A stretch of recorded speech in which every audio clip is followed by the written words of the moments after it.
Hey everybody, Mighty Man Handyman here, and we're out here today. It's getting actually kind of warm, and we're putting together this old playground equipment that, as you can see, look at that. It started out as a pile of stuff just laying over here on the ground, and we started out, we poured some forms here for it really quick to sit on, let those sit, and then we started putting the two towers together and got the bridge put in, which is kind of heavy. And it used to have these really long legs like this. They had it buried in dirt originally, and so we cut those off and made these little plates here. And something you probably don't know about me, I can weld.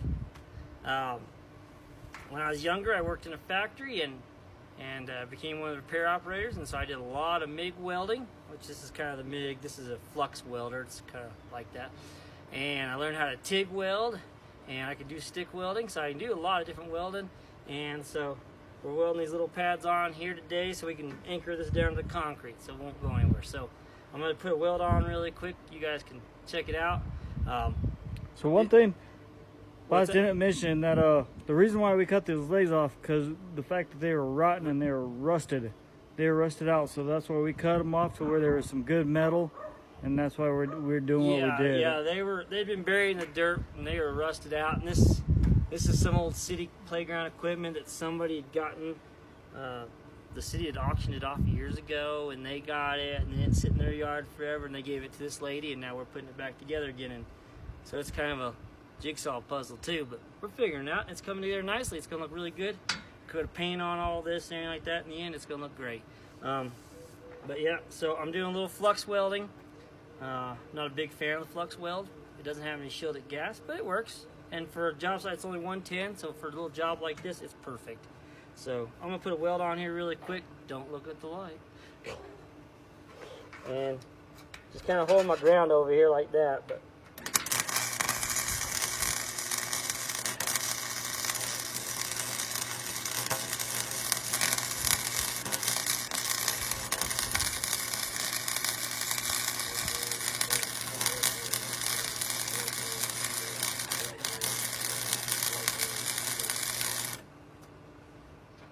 well, there, got a little bead on there. That'll hold it. Guys, if you get one of these little flux welders, make sure you get a mask. Always wear a little, this is an automated one, automatic Dartons. And I'll tell you what, cover your arms. It's really hot out here today, and I'm not. But I'll tell you what, the light that comes off of this sucker, it will sunburn you.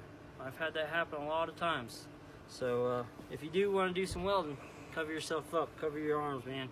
I'm not, I'm used to it. I'll take the burn, so, and stay cool. But anyway, so we're going to work on this some more, get these pads all done, and get on to the next job after this. So have a great 4th of July, everybody. It is 4th of July tomorrow. Yeah, tomorrow's Thursday, right? Yeah, today's the 3rd. So today's the 3rd. Tomorrow's the 4th of July. Everybody, happy 4th of July. Be safe out there if you're going to play with fireworks. Be safe. And keep, you know what, keep a bucket of water around right now just in case, because it is dry. We got a bucket of water right over there just in case anybody's thinking, oh, why don't they have water? We got one. Trust me, we don't want any fires out here today. So, you know what? And be safe, everybody. Have a happy 4th of July and enjoy our independence and our freedom that we have. So we'll talk to y'all later. Adios. Say bye, Dustin. See you guys later. Have a good weekend.